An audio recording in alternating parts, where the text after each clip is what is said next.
I'm John Knutson, chair of the party, and just before caucus, I think the week before, I had Arden Manning put out a press release saying that as chair of the party and as a superdelegate, I was going to endorse whoever the caucuses endorsed. So I felt as chair that I should really represent the folks that I work for, and so that's what I've done.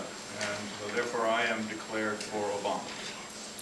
I'm Mary Ann Stevens. I'm the vice chair of the party and a DNC member, and an unpledged party leader or elected official delegate, which is the actual official term for superdelegates. There's nothing in the rules that say that there are anything like superdelegates, and I certainly don't feel any more super than any of the other delegates who are elected to the National Convention. It's just that we're unpledged.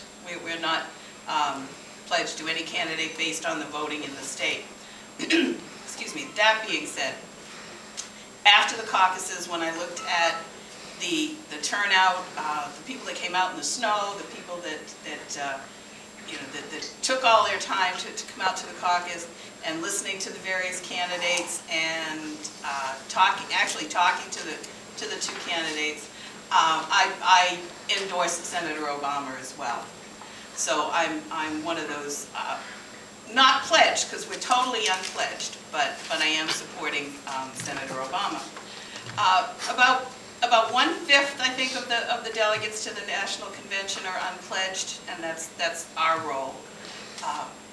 I think, up until this year, really, they've played no more important role than any of the other delegates.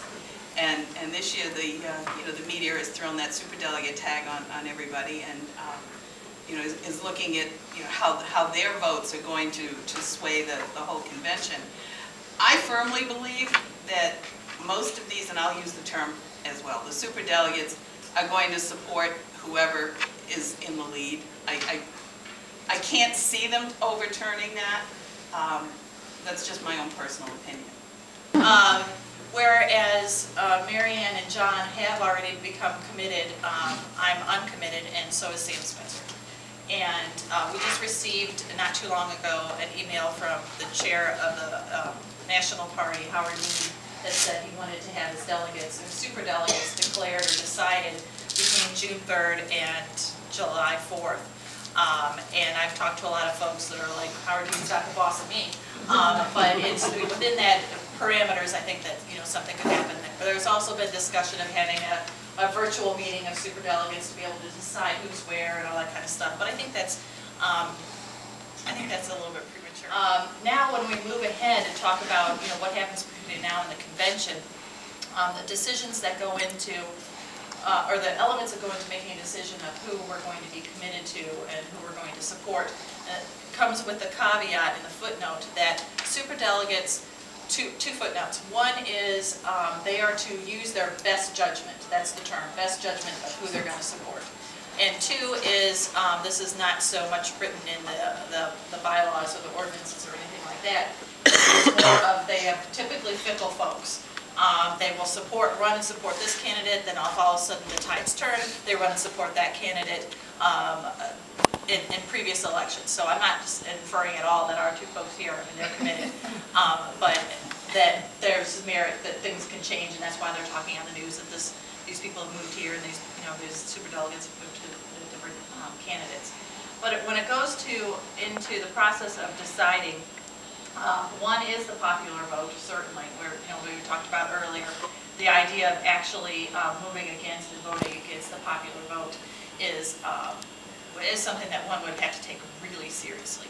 I think the other part that goes into there is what happened on the state level, as well as because Obama won the state, what goes for representing the voices that stood online and stood in caucus for Hillary Clinton. That could be a part of the equation of the deciding vote. I think there's been this other part that I don't really know who started it or how much merit it actually has.